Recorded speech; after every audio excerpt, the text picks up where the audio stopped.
भारत का अंतरिक्ष चंद्रयान 3 पल पल चांद की सतह को चूमने लिए और करीब जा रहा है। जी, हम आपको बता दें कि चंद्रयान 3 चांद को चूमने के लिए बहुत तेजी से आगे बढ़ रहा है। इसरो के वैज्ञानिक इस बात को लेकर पूरी तरह से आश्वस्त हैं कि चाहे कोई भी गड़बड़ क्यों ना हो जाए, लेकिन चंद्रयान 3 की चांद पर सफलतापूर्वक लैंडिंग होकर ही रहेगी।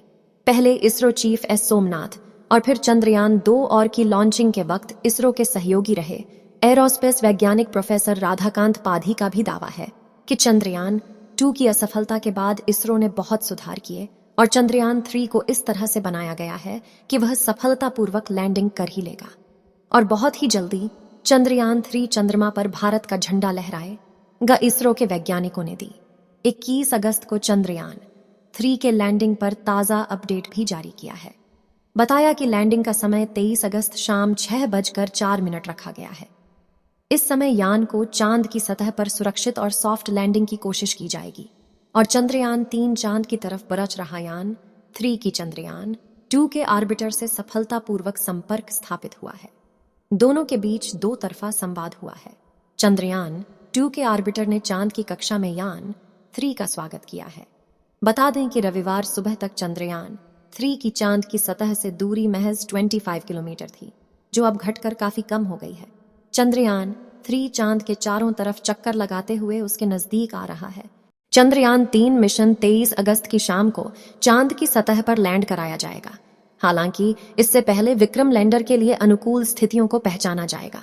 इसरो के मुताबिक लैंडिंग के लिए निर्धारित समय से ठीक 2 घंटे पहले यान को उतारने या न उतारने पर अंतिम निर्णय होगा। इसरो के वैज्ञानिक नीलेश एम देसाई के मुताबिक अगर चंद्रयान 3 को 23 अगस्त को लैंड नहीं कराया जाता है तो फिर इसे 27 अगस्त को भी चांद पर उतारा जा सकता है। विक्रम लैंडर 25 किमी की ऊंचाई से सुरक्षित लैंडिंग के लिए करेगा सतह की निगरानी। चंद्रयान 3 पर नेहरू तारामंडल के सीनियर इंजीनियर ओपी गुप्ता ने बताया कि इसरो से मिली जानकारी के अनुसार अब तक किए गए प्रयास सफल हैं। अगर कोई कठिनाई आती है और आपका परिस्थितियां नहीं बनती हैं तो इसरो ने इसे 4 दिनों तक बनाए रखने के लिए पर्याप्त ईंधन रखा है। करोड़ के इसे तकनीकी रूप से मजबूत बनाया गया है। विक्रम लैंडर में स्थापित उच्च रिजोल्यूशन वाला कैमरा शुरू में 25 किमी की ऊंचाई से सुरक्षित लैंडिंग के लिए सतह की निगरानी करेगा। उम्मीद है कि उपयुक्त स्थान मिलने के बाद यह समय पर लैंड कर जाएगा। चंद्रयान 3 पानी, जल स्रोतों और खनिजों की पहचान करने में मदद करेगा। Tata institute on fundamental research के खगोल विज्ञान प्रोफेसर मयंक एन वाहिया ने कहा कि चंद्रयान 3 चांद की सतह पर उतरने वाला है। पहले चंद्रयान मिशन ने साबित किया कि चांद पर पानी है। चंद्रयान 2 मिशन में चांद के दक्षिणी ध्रुव पर लैंडर लगाना था, लेकिन चीजें ठीक से काम नहीं कर पाईं।